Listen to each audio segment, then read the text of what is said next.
Hello and welcome to another 50 Years of Chess by myself, Robert Radford. I have an opponent here, Alan Papier. Alan and I go back a long way because we played a lot of chess against each other over the years. I think I played him more than anyone else, or almost more than anyone else. And I only have a slight plus against him. He's a very difficult person to play against.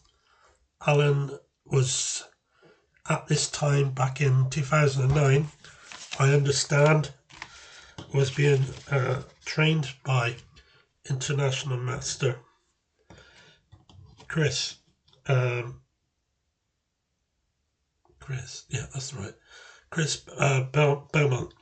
And his game had markedly improved. And he was playing some good stuff at times. But because he was a little bit inconsistent, he couldn't get his grade up into the 150s and stay up there as it was back then. He was up and down, but his game did seem to become more stable after learning from Chris Belmont. And I was playing him at this time, and in this game back in September of 2009, we played what appears to be a reversed Grunfeld. First time I ever got into that situation with anybody. It was new territory for me. But let's have a look and see what happened. So Alan is playing white, and he began with knight f3. There we go. And here we have the Grunfeld defense in reverse. So, having recognized this, and he then plays knight c3 to try and invoke d4 so he can take on c6 check. I decided the best thing to do would probably defend that pawn with e6, which seemed common sense to me, very sensible thing to do. He then pinned my knight on g5, and I did likewise on c4. So I'm happy with my situation. All my pieces are developed. We're both developed, and it's going to be an open sort of game, that's for sure. What happened then? Right. Well, next he castled, and I took the knight because it's no longer pinned, and I wanted to take the pressure off the centre and double his pawns up at the same time.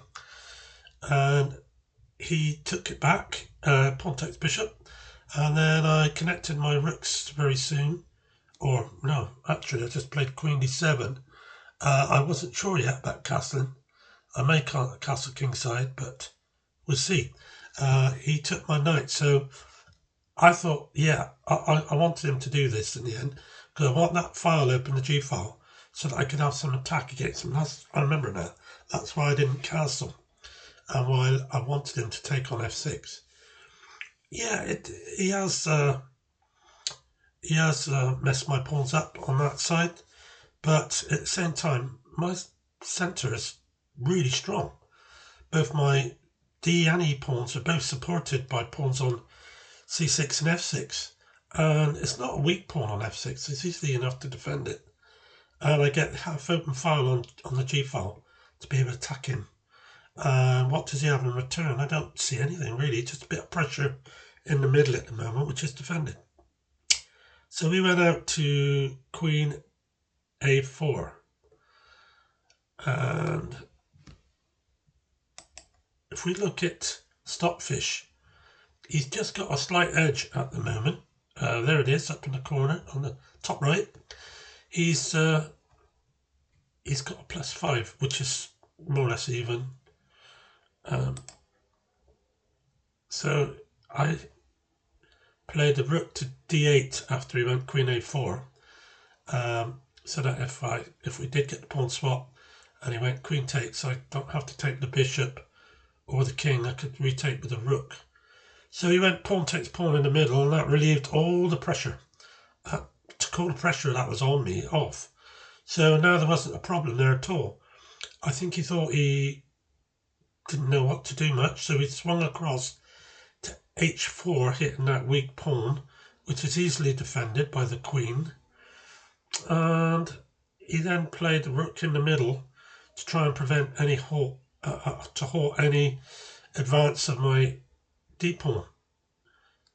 So I offered a queen swap at this stage, bring my king into e7, and I'm very happy with that. My king's in the game. I can start developing it as we're approaching the end game, where I think I'm a bit better. He went into h6. I'm not sure what he's hoping to do there, but it does give him a chance to get back on the c1 h6 diagonal. He can get back his piece back. So I then protected the pawn on h7 because I want to move my rook on h8 and bring it into the game on g8. So I played f6. He wants to now double his rooks, I guess, which is why I played rook up. And I'm developing my rook, and he come back to e3. Well, as you can see, my pawns are now looking monstrously good as they're bearing down on his king side. It's a very strong centre, and I've got only a +1 for it though, which is surprising. And when I played f4, if he doesn't take it, and I can push on with d4 at some point, or maybe push on f5 or e5, whatever. He has to do something, but I didn't think he'd go pawn takes pawn and risk opening up his king in such a way, but he did, which allowed me to get a ready-made mate attack on him, which is now giving me a 3.7 advantage on Stockfish, which means that's good enough to win. It's more or less a one game now. So he played queen to g6 to prevent this. g3, I'm sorry. He played queen to g3 to prevent this. So I just simply stepped aside with my queen, hitting his queen with my rook, and he went across to queen to d3, looking to counterattack on b5. So this is nice now because I can play the bishop in on h3, and he can't take with his queen because I can go queen takes queen, and he can't retake with the bishop because it's pinned against his rook. So he went out to b5 as I thought. I've got rook now to d7, and here is the point really where it's getting totally collapsed because he's in trouble, serious trouble. He can't defend this bishop now, which is pinned. I don't see any way out of this for him, but he decided it was all or nothing, and he threw it all at me for what it was worth and played rook takes d5, which looks good, but he just doesn't have the time. Rook takes bishop check, king h1 or else, and then I just brought my rook back, defending my rook, so I'm a whole piece up now.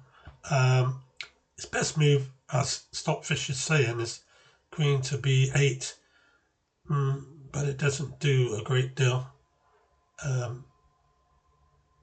I suppose if he does, and I go queen d7, he can try queen b5. I'm not sure where that would get me. Oh, I suppose king across to f7. Oh, I don't know. Either way, I can't see anything here for him really. And he could have gone rook takes rook, but I can retake the bishop if I want. So anyway, he played pawn takes pawn, which wasted time. It's not going to help him. I just played a bishop check on g7, giving me an undiscovered attack on him now as I pick up his rook. So he's 2 pieces down. King f8. I don't know why he's carrying on. King f1. He's carrying on, but I don't really see why. It took another move before he resigned, and then he did resign. He accepted his game was totally lost. So that was my match with Alan Papier. Alan, I really like Alan. He's a gentleman.